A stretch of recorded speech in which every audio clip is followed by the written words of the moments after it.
This is the new Porsche 911 Turbo S, and apparently it's even quicker than the old Turbo S, which was actually one of the fastest cars I've ever driven.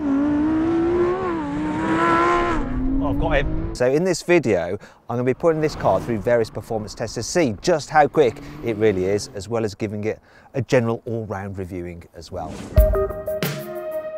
Let's start off by talking about the engine, and this is the closest you can get to it because it's under there, slung out over the rear axle. It's a 3.7 litre twin turbo flat six with 650 horsepower and 800 newton meters of torque. That's 70 horsepower more and 50 newton meters more than the old Turbo S had, when it drives all four wheels via an 8-speed PDK dual clutch automatic gearbox with launch control. Porsche's car can do 0 to 60 in just 2.7 seconds, which is 0.2 of a second quicker than the old 911 Turbo S. I'll put my glasses on so I can make doubly sure that I can see where I'm going because it's that quick. But I want to test out their claims, so I've got my new specialist timing gear right here. I'm going to launch this car. It's quite easy to do. You just put the car into Sports Plus mode, then drive for the gearbox and floor the brake, floor the throttle, and we should be good to go. There we are now. Let's do it.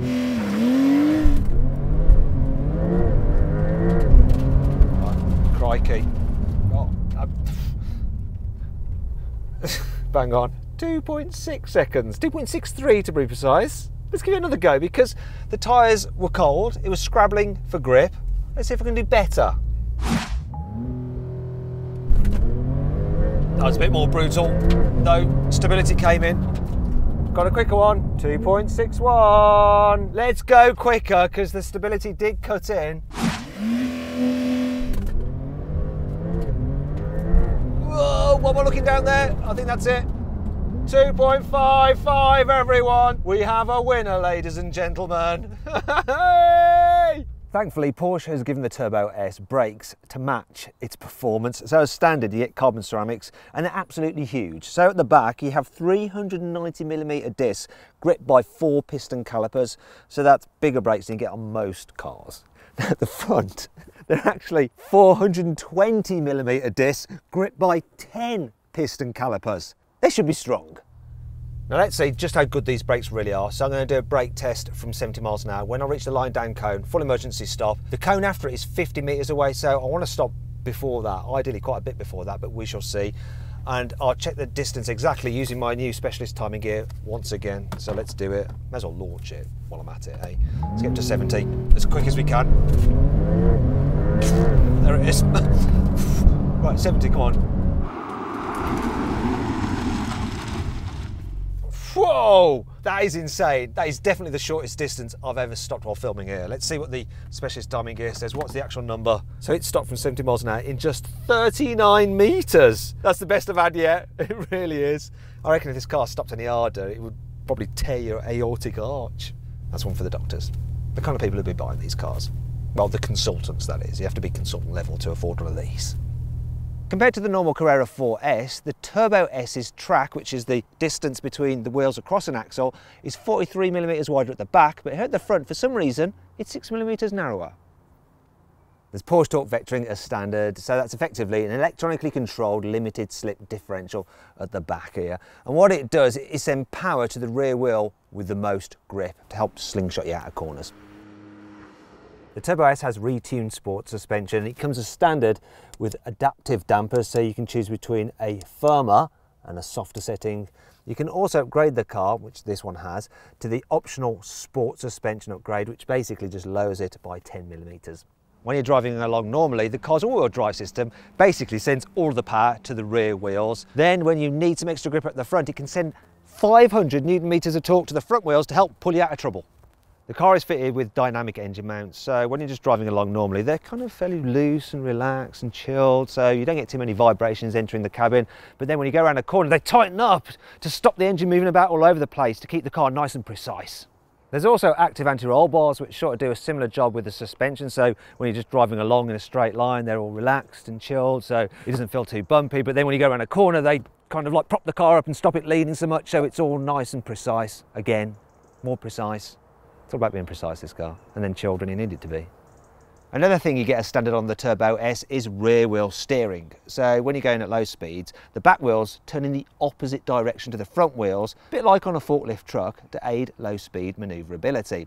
Then when you're going faster, they actually turn in the same direction as the front wheels to aid high speed stability. Interestingly, the rear wheel steering system fitted to the Turbo S responds 6% quicker, big wow, than that you can fit optionally to the normal 911. The Turbo S also comes as standard with the new CAT system over there. You can see it operating in the background. See, what you use that for is to prevent any kind of like mice in your garage which could gnaw away at the car's wiring or anything like that. So the CAT system, very, very good. Unfortunately, it's quite expensive if you just have it fitted to the normal 911s, but with the Turbo S you get it as standard. Okay, let's see what this thing is like on a twisty road. So I've got the car in Sports Plus mode and manual mode for the gearbox, and my god, this gearbox is quick. That's nice sharp steering. I feel the stability control helping me out a bit there, but the car's quite adjustable when you lift off, a bit more than I was expecting, but the grip is insane and the body control is great as well. It just stays nice and flat. Whoa, that's some air there. And it's like flying without wings. Woohoo! There's loads of air. Weight just like holds on, grips. Bit of understeer when you push too hard, but you let off and it just, that's it, comes back round.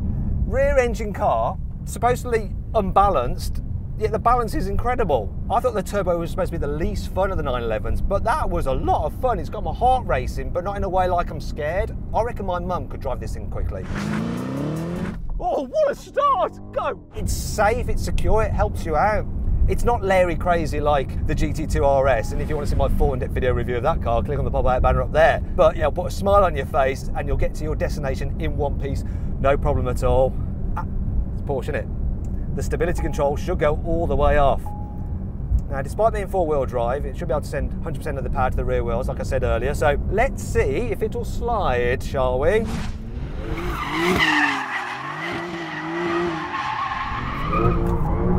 Definitely will. I can feel the power going to the front when it starts to slide a bit too much, but it will do what you want it to do. It's really good and controllable.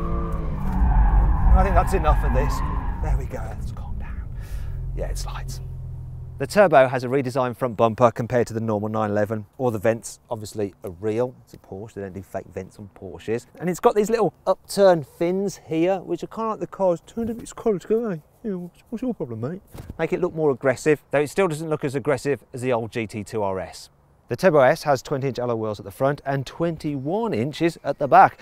And it has those racing style center locking nuts as well, which are pretty cool. Also, you might notice this, look, there's this extra side skirt here which kicks out towards the rear, and the obligatory turbo air scoops that are real again. Wait a minute, what's in there? Jeez, come on. Help! Yeah. No, I'm just joking.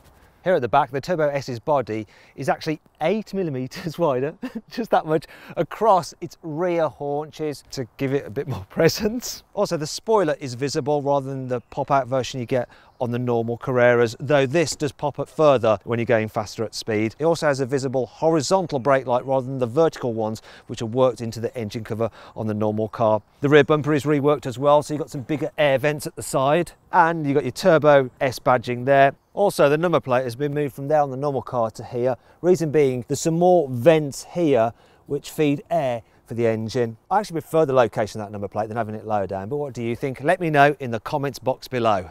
Here on the inside, the Turbo S's cabin is pretty much identical to the normal 911s. So you've got a really nicely laid out, sporty feeling, high quality cabin with a brilliant driving position. The central infotainment system is pretty decent, and you've got one analog dial in the middle for the rev counter, flanked by two little digital screens each side, which is pretty cool.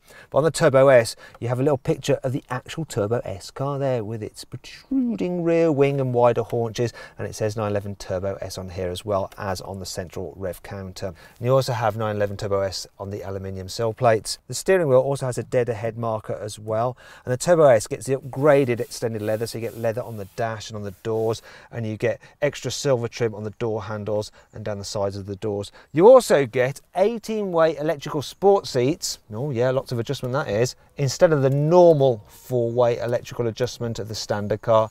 And it also has Turbo S embossed on the headrest, and that's pretty much your lot. Oh, apart from this, you also get Sports Chrono as standard on the Turbo S, which includes this drive mode selector on the steering wheel, which is nice and handy. Here in the back, the Turbo S is just like any other 911, so it's not particularly pleasant for children and is bordering on medieval torture for adults. Now, if you need to carry some things instead of people, you can fold down this back seat if you need to squeeze in some unusually shaped objects. As with all 911s, you get a front boot, though for some reason the Turbo S's capacity is 128 litres, whereas the Carrera 4S has 132 litres. What did they do with those 4 litres? Where'd they put them? I don't know. Still, the capacity is greater here in the front boot than the front boot you get on an Audi R8. And if you'd like to see a Porsche race an Audi R8, click on the pop-out banner up there to watch a drag race. Now then, it's time for the carwow 5 annoying things about this car. Most new cars are lighter than the cars they replace, but not here. You see, the Porsche 911 Turbo S is 40 kilos heavier than the old one. It weighs in at 1,640 kilos, so it's porker by name and porker by nature. Porsche says this car should be able to return 23 miles per gallon, but over the past 416 miles, this one has done 15.5 miles per gallon, which is about the same kind of economy I get at my big old AMG G63. On this plaque, Porsche says this car has a 3.8 litre engine, but that's a lie. It's actually, like I said at the beginning, a 3.7 litre. It's a 3.745 litre engine to be precise, which you should round down. However, the Germans just have a habit of rounding everything up regardless. Maybe that's why their economy is better than ours. If you want this car to sound as good as it can, then you need to upgrade to the sports exhaust, and it's a £2,180 option when really it should be standard on a car at this price. Now, normally the car sounds like this. When you press the button, it opens a valve in the exhaust, and then it sounds like this. Which really is the sound it should make in the first place. There's no spare wheel in this car. Instead, you have to use tyre sealant goo. Thing is, though, that's actually on the options list. Now, it only costs £42, which is a trifling matter to someone who can afford a car such as this. But what happens if you forget to select it, which you may well do, because you just assume that it was standard? Then you're going to get a puncture and you're going to be left stranded because you don't have this. Don't worry, there's still plenty to like about this car. Here's the carwow 5 core features. The 8-speed automatic gearbox has a longer final gear compared to the Carrera 4S, which means that its top speed is 15 miles an hour higher at 205 miles an hour. As well as the extendable rear spoiler, there's also an extendable front splitter. And when you combine all those aerodynamic add-ons, you get from them a maximum of 100 kilograms of combined downforce. Unlike the turbochargers on the old Turbo S, which spun the same way, the ones on the new Turbo S spin the opposite way, which helps improve the airflow into the engine for quicker responses. The stitching pattern on the seats and the doors mimics that of the original 911 Turbo, the 930 from the 70s. Das ist retro, ja? If you're worried about scraping your car's nose on speed bumps and stuff like that, don't worry, you can pay £1,700 for a front axle lift. There, raise it up a bit. One of the great things about the Porsche 911 Turbo is that it's so easy to live with every day. When you're just driving around town, put it in normal mode, the controls are just nice and light, the gearbox is good, visibility is actually really good. It's good for a normal car. It's brilliant for like something with this much performance. You can just chill. You know, I do 50 and then you suddenly need to overtake someone, floor it, gearbox kicks down and shh. That was wheel spin then in God knows what gear, that's 100. Oh, whoa. And then it just wakes up again and it's utterly barking mad. Actually, let's see what the in-gear acceleration is like from 40 miles an hour in 4th gear. Bit of turbo lag, now it's on boost and it's just flying, and that's 100. Now you might see a speed sign saying 70, don't worry, this is a closed road, can do 100, and this thing can do 100, like, no problem. Let's put it back into just relaxing automatic mode and chill a bit. Now I am chilling, I do notice 2 problems with the car. Those back tyres, they're so huge, you get so much road noise from them. It's 50 miles an hour and it's quite annoying. And when you get a bit quicker, I can just hear the wind whistling through there a little bit. The standout feature though is the suspension. When it's just in normal mode, it's absolutely fine over bumps. Anyway, that's enough of that. Let's have some more fun again. Let's go Sport Plus, manual mode for the gearbox. Here we go. Well, you really can be a complete moron with it. And it won't kill you. Well, it just holds on in the bends, running a bit wide with understeer, lift off, comes back round, no problem, all safe and sound. Jobs are good and I'm pleased with that. Like this very much. Finally, let's talk about the price. So the Porsche 911 Turbo S starts from £156,000 and as standard you get Porch Matrix LED headlights, a reversing camera, which believe it or not isn't standard on the normal 911, an upgraded Bose stereo and metallic paint. Yes, you get that standard, not just a flat colour, which is good. This car does have a few options fitted to it, such as night vision and that sports exhaust and blah, blah, blah, blah, blah. As a result, this one costs £167,000, which is quite a lot of money. So then, what's my final verdict on the Porsche 911 Turbo S? Should you avoid it? Should you, I've sod all that. You should just go right ahead and buy it. If you can afford it, just buy it.